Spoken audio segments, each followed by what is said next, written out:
বঙ্গ সফরে ব্যস্ত স্বরাষ্ট্রমন্ত্রী অমিত শাহ। গতকাল রাতে তিনি কলকাতায় পৌঁছেছিলেন।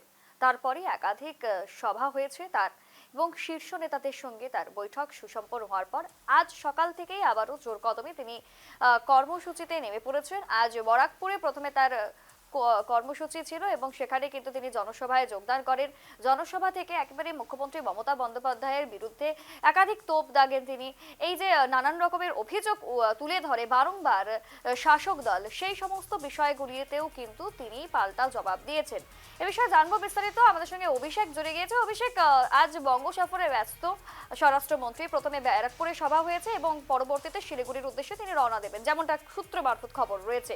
এবারে জানার বিষয় যে মুখ্যমন্ত্রীকে তো একাধিক কটাক্ষ করলেন তিনি, আমরা সভাস্থল থেকে সেই বক্তব্য শুনলাম। এবারে এই নিয়ে ঠিক কি প্রতিক্রিয়া ব্যক্ত হচ্ছে সেই অভ্যন্তরে রাজনৈতিক মহলে?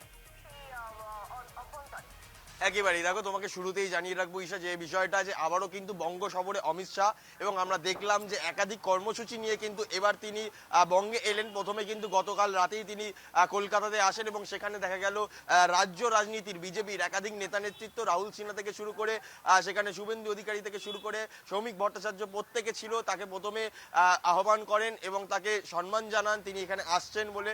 এবং তারপরে জানিয়ে রাখবো তোমাকে যে তারপর তারা একটি বৈঠক করে, গুরুত্বপূর্ণ বৈঠক একেবারে রাজ্য রাজনীতির মাথাদেরকে নিয়ে।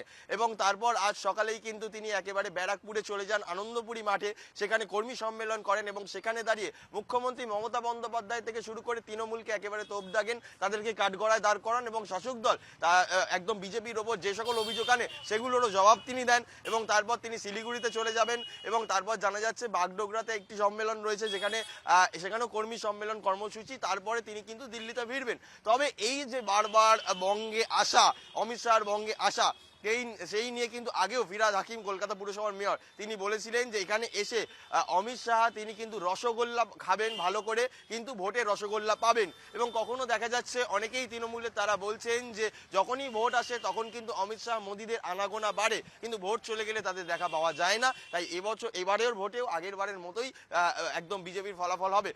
এই প্রতিক্রিয়া, পাল্টা প্রতিক্রিয়া, এই সকল বিষয় নিয়ে কিন্তু একেবারে রাজনৈতিক মহলে তরজা শুরু হয়েছে।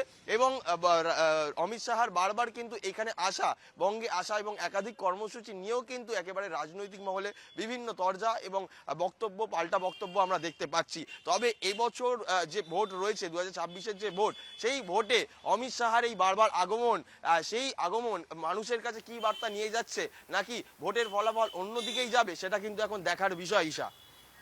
একদমই, অসংখ্য ধন্যবাদ। আমাদের সঙ্গে অভিষেক জুড়ে গিয়েছিল। এখন দেখার বিষয় ঠিক শিলিগুড়ি অর্থাৎ বাগডোগরার কর্মসভা থেকেই ঠিক কি কি হুঁশিয়ারি দেন অমিত শাহ, এবং বিধানসভা নির্বাচনের প্রাক্কালে তার এই যে সভা যথেষ্ট তাৎপর্যপূর্ণ হতে চলেছে।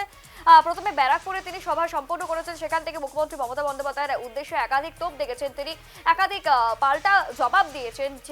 এবং সেই সঙ্গে যে দুর্নীতি, বাংলায় যেইভাবে দুর্নীতি চলেছে, দুর্নীতির সঙ্গে জড়িতদের একাধিকের নাম কিন্তু আজ স্বরাষ্ট্রমন্ত্রীর কণ্ঠে শোনা গিয়েছে।